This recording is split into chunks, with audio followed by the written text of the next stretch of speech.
Maswerteng gabi po mga ka-STL. Narito na po ang resulta ng STL Pangasinan para sa araw na to, 3rd row November 20, 2024. Araw ng Miyerkules. Naway ang mga natayaan nyo pong mga numero kanina ay manalo nawa ngayong gabing ito, 8:45 PM. Kaya't kunin nyo na po ang mga tickets. Narito na po ang resulta.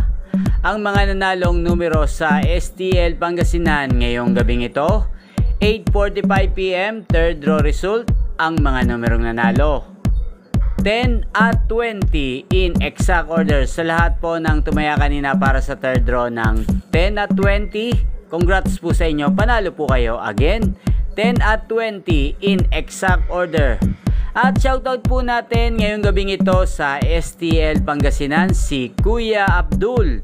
Kuya Abdul ng Pangasinan, shoutout po sa iyo at sa lahat po ng mga nanonood sa Pangasinan, shoutout po sa inyo.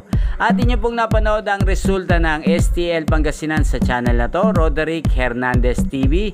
At mapapanood nyo pa rin sa bidyong ito ang pagkapatuloy ng kwento ng aking pamangkin na si Remar Suangco or Simpleng Tao Vlog. Panoorin po natin. Huwag kang gagalaw na kahit anong makikita mo doon. Hindi ka pwedeng mag-uwi. Kunyari, nakakita ka ng suso, na plat. Kasi may plat na suso eh.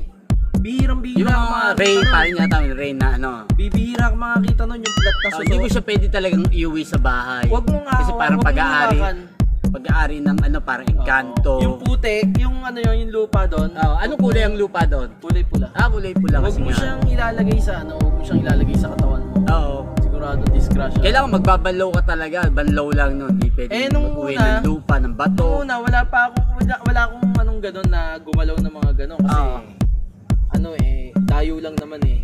Ang bala ko lang talaga doon, humiling, tapos mag-uwi ng tubig galing doon. Sa Devil's Mountain. Tapos ngayon, habang nagbibideo ko, meron akong nakitang babae na talagang babaeng yung tubig, buhay o buhay? Spiritual, white buhay. lady o? Buhay yung babae. Babae. Ngayon, yung babae, mga ilang taon yung babae? Mga ilang taon sa tingin mo? Siguro sa ano ko, nasa 50 pataas. 50 plus. Tapos may hawak siyang bote. Tapos yung agos ng tubig sa bundok, kinukuha niya yun unti-unti, tinatsaga niya mapuno yung bote niya. Tapos nung nakita niya nakatutok yung camera ko sa kanya. Tapos sabi niya sa akin, ay, lihito mong nakatira talaga doon? Oo, nakatira doon. Talaga nakatira. Sabi sa akin, hindi kaya engkantado yun?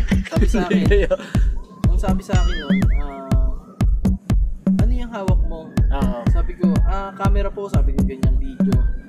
Sabi, wag mo ko i-video. At mamaya po itutuloy po natin ang pagkukwento ng aking pamangkin na si Simpleng Tao Vlog. Magkita-kita pong muli tayo mamaya dito po sa channel na to, Roderick Hernandez TV. Thank you for watching. Wala talagang ulo yung ano. Tapos yung babae? Oo, hindi na gumagalaw yung camera.